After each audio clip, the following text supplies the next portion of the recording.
Hello dear students. इधर बहुत बात चल रही थी कि भारत रूस से सुखोई 57 या अमेरिका से F-35 ले सकता है, पांचवी पीढ़ी के लड़ाकू विमान ले सकता है।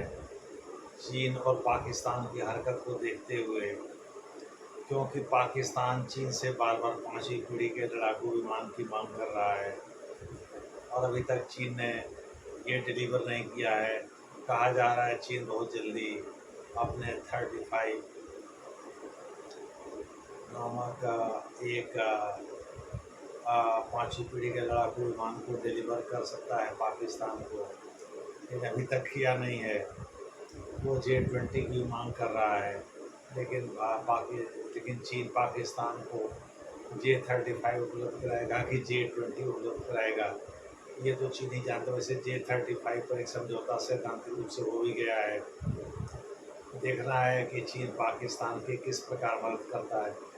इसके मद्देनज़र भारत ज़्यादा दिमाग नहीं चला रहा है। पांचवी पीढ़ी के लड़ाकू विमान की मांग करने के बजाय उसने रूस से कहा है, भाई आप हमको Tu-160M, जो कि एक सुपरसोनिक क्रूज मिसाइल की तरह से है, हालांकि ये भी फाइटर बॉम्बर ही है, एक प्रकार का लड़ाकू विमान ही है, लेकिन ये बॉम्बर है 12,000 किलोमीटर की तक इसकी रेंज है, यानी 12,000 किलोमीटर तक ये स्ट्राइक कर सकता है।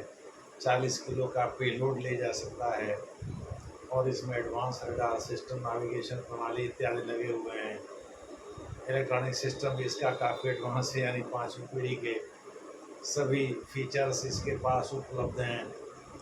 ये काफ़ी तेज़ उड़ान भी भरता है, सुपरसोनिक है ही, क्रूज मिसाइल की तरह से है ही, तो जाहिर है कि Mach 3 के ऊपर ही इसकी स्पीड होगी।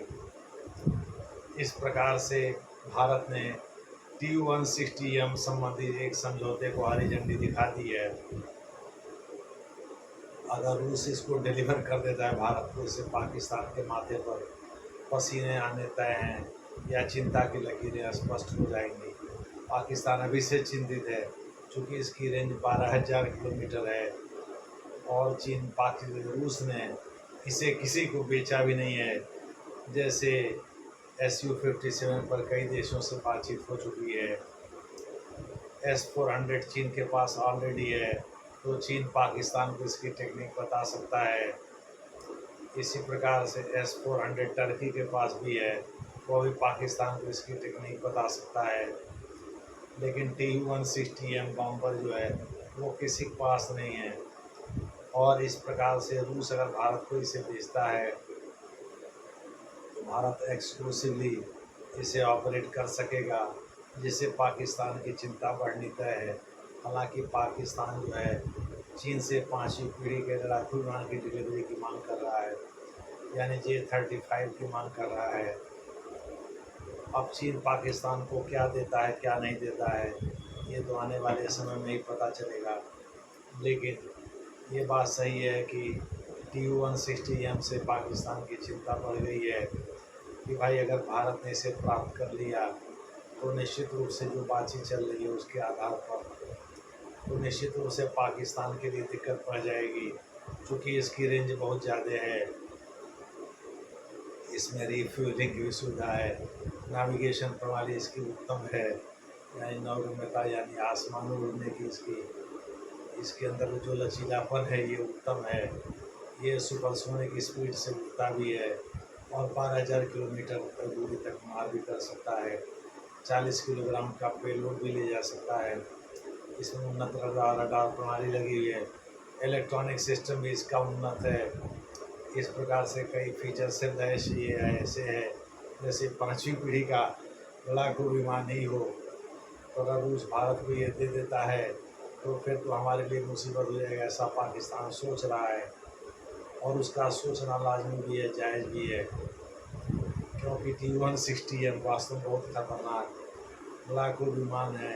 अभी इनका प्रयोग लगता है यूक्रेन युद्ध में, रूस ने नहीं किया है, लेकिन रूस के पास हथियारों की कमी तो है नहीं, क्योंकि कोल्ड वार के दौरान उसने यही दक्षता तो हासिल की कि अमेरिका को कैसे पटखनी दिया जाए, और उसने अपने डिफेंस इंडस्ट्री का खूब विकास किया।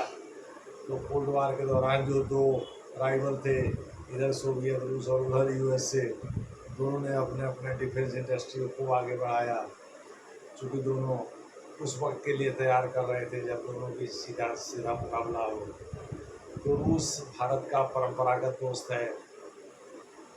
तो रूस ने अगर भारत को 5वीं पीढ़ी के लड़ाकू विमान के अतिरिक्त, यानी वो अगर नहीं भी दिया तो भी, अगर उसने TU-160M भी दे दिया तो भी भारत के लिए बहुत बड़ा शॉट इन द आर्म होगा, बहुत बड़ी उपलब्धि होगी। और इस प्रकार से वह पाकिस्तान को पटखनी दे पाएगा। ये नहीं, पाकिस्तान के साथ साथ चीन भी परेशान है, चूँकि चीन के पास भी TU-160M की कार्ड अभी तक नहीं है। देखना है आगे क्या होता है, जैसा होगा वैसा आपको बताया जाएगा। धन्यवाद।